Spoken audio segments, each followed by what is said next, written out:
ஒளி தேடிய காகம். ஒளி இல்லாத காகம் ஒளி தர முயன்றபோது என்ன ஆனது தெரியுமா? உங்களுக்கு மின்மினி பூச்சி பிடிக்கும் என்றால் லைக் பண்ணுங்க, சப்ஸ்கிரைப் செய்யுங்கள்.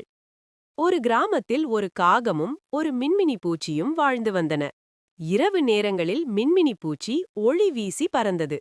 அதை பார்த்த காகம், நானும் இப்படி சுடரொளி வீசினால் எல்லோரும் என்னை பாராட்டுவார்கள் என்று எண்ணியது. ஒரு நாள் காகம் மின்மினி பூச்சியிடம் சென்று, உன் ஒளியின் ரகசியம் என்ன என்று கேட்டது. அதற்கு மின்மினி பூச்சி சிரித்துக்கொண்டு, இது என் இயல்பு, நான் இப்படித்தான் பிறந்தேன் என்று சொன்னது. ஆனால் காகம் அதை ஏற்கவில்லை. அது இரவில் எங்காவது ஒளி கிடைக்குமா என்று தேடி அலைந்தது. தூரத்தில் ஒரு தீப்பொறி எரிந்து கொண்டிருந்தது. அதை பார்த்த காகம், இதுதான் எனக்கு தேவையான ஒளி என்று நினைத்து அதற்கு அருகில் சென்றது. தீ அருகில் சென்றவுடன் அதன் இறக்கைகள் சுட்டுக்கொண்டது. வலி தாங்காமல் காகம் பறந்து விலகியது. அப்போது மின்மினி பூச்சி வந்து, ஒவ்வொருவருக்கும் தனித்தன்மை உண்டு, பிறரைப் போல ஆக முயற்சிப்பது எப்போதும் நமக்கு நல்லதல்ல என்று அறிவுரை கூறியது.